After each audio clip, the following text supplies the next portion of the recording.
Okay, so this video is going to focus on the dollar index and TLT, which as a proxy for bonds. The dollar index, I think, is really important because a strong dollar or a weak dollar can really impact any number of assets, and so getting that direction right is really important in increasing your odds of success for other assets, just as a correlation. So this is the monthly chart.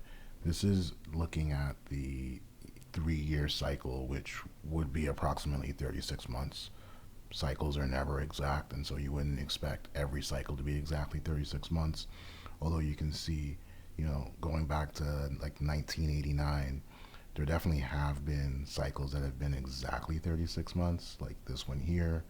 And there have been ones that are pretty close, like 38, 39. But there have also been pretty short ones, in the like low 20s, mid 20s. You could argue this was just one long cycle that was 44 months. So it was longer than 36. But this most recent one just ended in January 2021, and that was 35 months.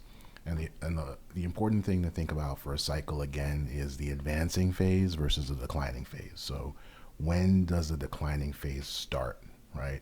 And so for these longer cycles that are, closer to 36 months, you can see, sometimes it actually, the top comes very early, like month 11, month 12. But then there are other times when, it's later, so 17, 18. And then you have these shorter cycles, which are a little bit of a wild card. This was very right translated. The high came on month 19 and the low came on month 23. So we are currently in month 13. We had our high on month 12, that was January. And we don't know if that's going to be, the high for the 3 year cycle. And that's the important thing to watch. The first thing that we would need, and first thing that we need for any cycle high is a swing high, right? Which means we need to go below the low of this candle that marks the high. So that's this candle here, and so I'll zoom in. So again, that's the high from January. It was a bullish outside month. We had a low of 94.629. And so once we break below that, if we do, we will have a monthly swing high in place, and that will be the first criteria for a potential 3 year cycle high. And it'll mean that we're moving into an ICL, which is probably going to be a YCL. So if we are moving into a 3 year cycle low, what it'll actually mean is we'll have several weekly cycles, but they'll all be left translated. And so that should mean a nice run for things like gold and other hard assets, things that are denominated in dollars, commodities. So this is very close watching.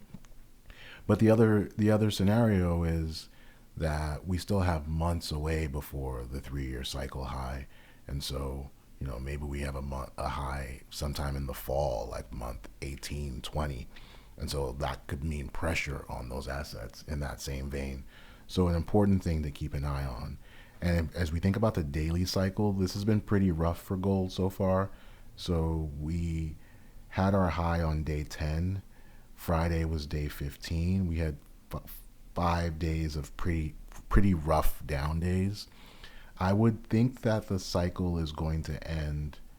You would expect that this cycle is going to end. It's going to be at least, let's say, 20 days, and so that would put your low at approximately, let's call it February 10th.